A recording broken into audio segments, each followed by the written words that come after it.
Hey there, it's Hugo, author of the new book, The Client Acquisition Blueprint, available now on Amazon. Now, we've all had clients who we absolutely love working with, who when they call, we're like excited to talk to them. We go above and beyond to serve them, make us just fulfilled and remind us of why we do what we do, right? We've all had those clients that we absolutely love.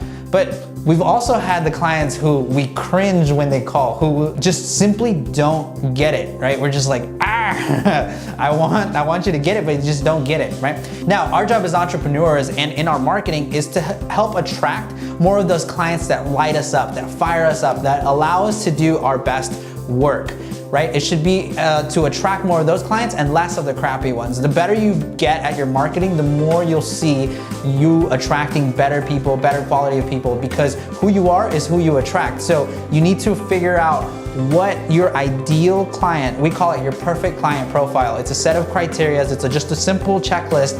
These are the type of clients that allow us to do our best work. Now, our job is to figure out, how do I get more of those clients? One of the things when you're first starting to figure out who that ideal client is to go through the last 12 months of your business and make a list. Pull your customer list, pull your data sheets, however you keep your clients. Make a list of everybody you've served in the last 12 months, little, small, whatever. Once you have that list, next to their name, go ahead and put A, B, C. A are the absolute perfect clients. You love working with them. They just rock, they get it. B are the clients that are just like, they're good, but there's some things that, could be better, or, but they're good. Right? And then the C clients are the ones that you're like, man, I probably shouldn't have taken that client, right? But you did it because you needed the money, or you did it because you thought it was gonna be a good client and ended up being a bad client. Grade them from A, B, C. Once you have your full list of clients and you've graded them, figure out, how do I get the B clients to be A clients? What can I do to make that experience even better for the client so that they're happier, so that they get what they wanted, and so that I'm fulfilled and I'm able to do my best work, right? How do I turn those B clients into A clients? If you feel like there's absolutely no way to make that an A client, then you need to cut those people, right?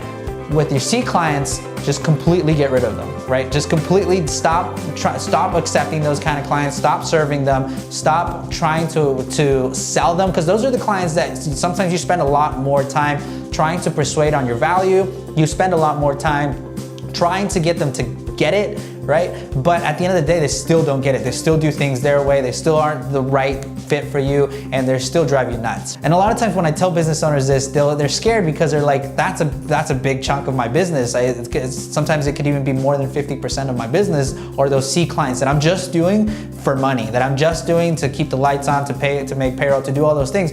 But the problem is those C clients are dragging you down. Those C clients are the ones that are holding you from being able to get more of those A clients, because you don't have any space, your team is stretched out, your team is stressed out, and they simply don't like working with them. Sometimes you'll get a C client. Even if you do this whole exercise and you do your marketing right, you'll still get some of those C clients, but what we're trying to do is figure out, how do we get you less of those and more of the A clients, more of the perfect client profiles, right? Because once you have those A clients identified, then you can go and see, okay, who are they? What level of education, what income, what gender, what do they love? What do they like to do? A lot of the questions that you ask, you want to focus on those A clients, not those B or C clients. Those B clients, you want to move them up, and those C clients, you want to completely cut them. So once you have those, you'll have a set of criteria of who you want to deal with. Our perfect client profile for a long time was a small business owner, been in business for about 3 years, had about $300,000 in revenue, had maybe 1 or 2 employees who are just trying to get to that next level, trying to get to their first $1 million. Then once we figured out how to serve that market, how to serve that demographic, then we added another perfect client profile to be able to serve an even bigger market, $1 million to 5 million, 5 million and up, and so forth, right? But each of those segments, they're still small businesses, they still need our services, they still need a lot of the things that we do, but now the way we communicate with each of those those market segments is completely different. And within each of those market segments, we have A, B, and unfortunately we still have some C clients, but we're just being intentional about it. So that's my last tip, is just be intentional about it. Be intentional about who you take into your business, because it affects you. It affects your revenue.